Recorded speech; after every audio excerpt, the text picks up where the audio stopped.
Assalamualaikum warahmatullahi wabarakatuh. Baiklah, di sini saya akan menjelaskan tentang anatomi sistem pencernaan. Anatomi sistem pencernaan terdiri dari organ-organ pencernaan, yaitu organ dalam pencernaan dan organ pencernaan pelengkap.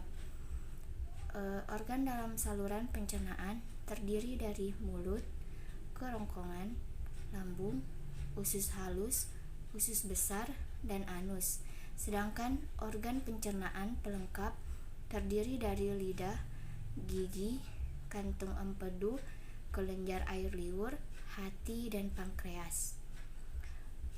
Yang pertama yaitu mulut.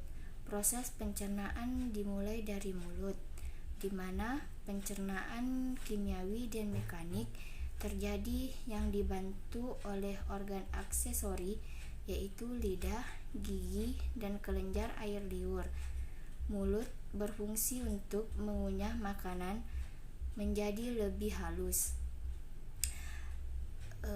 Di dalam mulut terdapat gigi yang berfungsi untuk memotong makanan menjadi potongan-potongan kecil yang dibasahi oleh air liur.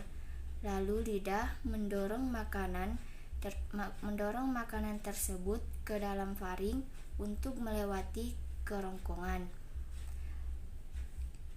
Yang kedua yaitu kerongkongan atau sering disebut dengan esofagus. Kerongkongan merupakan saluran yang menghubungkan mulut dengan lambung, yang terletak di antara tenggorokan dan lambung. Makanan yang telah dikunyah di mulut melewati kerongkongan untuk menuju lambung. Pada ujung kerongkongan terdapat cincin otot yang memungkinkan makanan masuk ke dalam lambung lalu menutup kembali untuk mencegah makanan dari cairan naik lagi ke kerongkongan.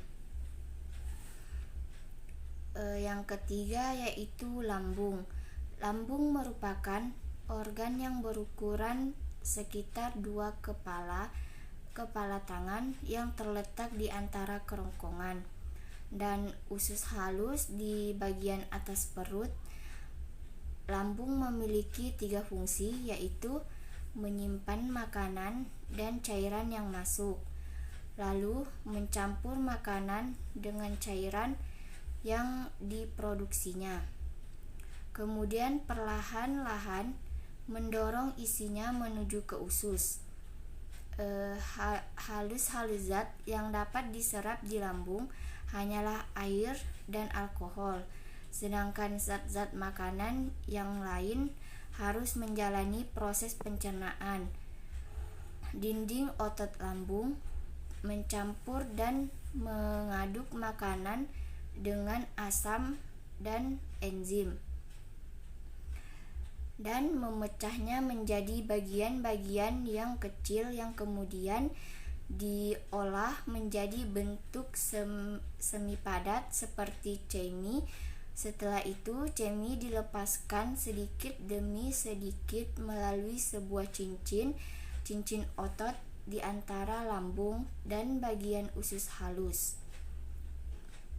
Kemudian usus halus atau usus kecil.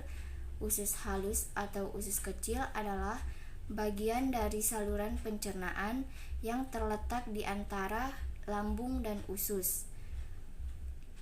Lambung dan usus besar. Dinding usus kaya akan pembuluh darah yang mengangkut zat-zat yang diserap ke hati melalui vena porta. Dinding usus melepaskan lendir atau yang melumasi isi usus, dan air atau yang membantu melarutkan pecahan-pecahan makanan yang dicerna.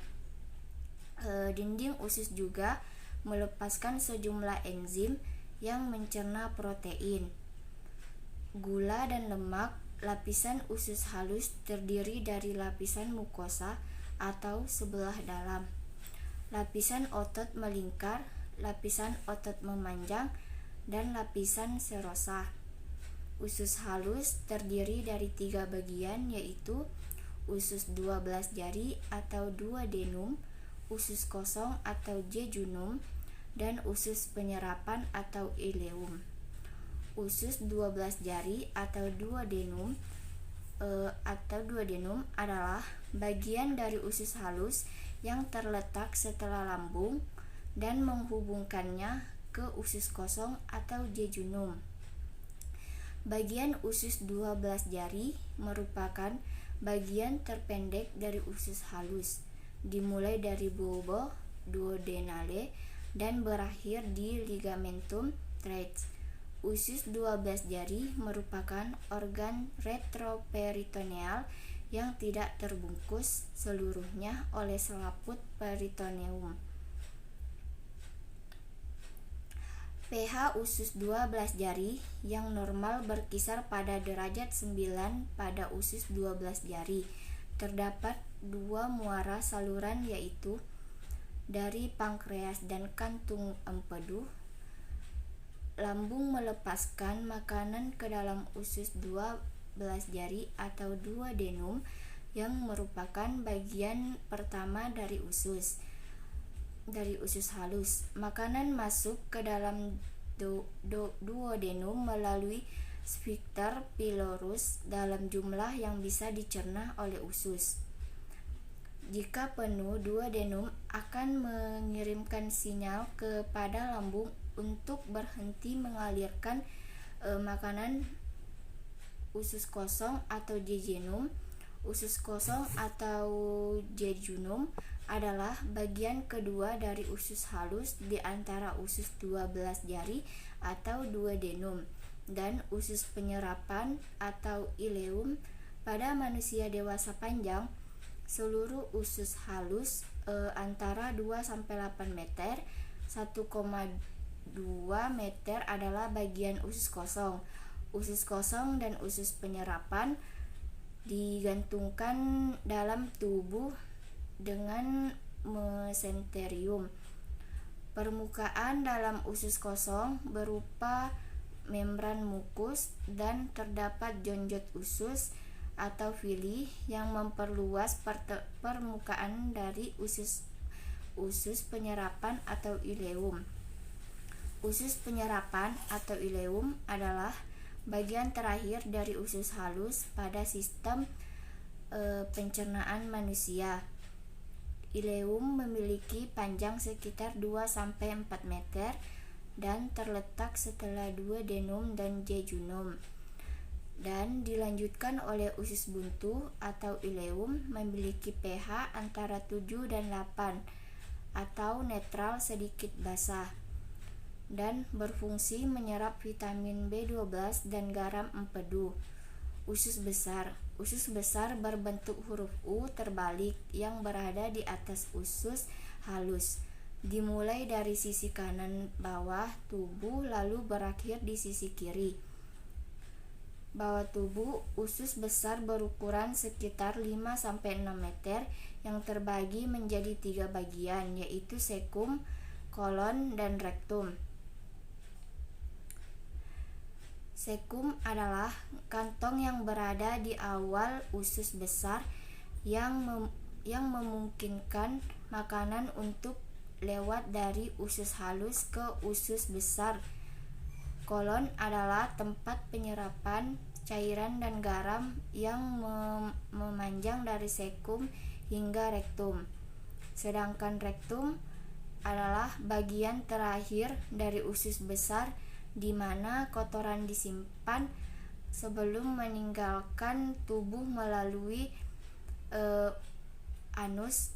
Usus besar memiliki fungsi utama untuk membuang air dan garam dari bahan yang tidak tercerna dan membentuk limbah padat, yaitu kotoran untuk dikeluarkan dari tubuh. Bakteri yang terdapat di usus besar membantu untuk memecah bahan yang tidak tercerna. Sisa bahan makanan yang tidak tercerna di usus besar dipindahkan ke arah rektum, di mana feses disimpan sebelum meninggalkan tubuh melalui anus. Baik, hanya itu yang dapat saya sampaikan. Lebih dan kurang mohon dimaafkan. Wassalamualaikum warahmatullahi wabarakatuh.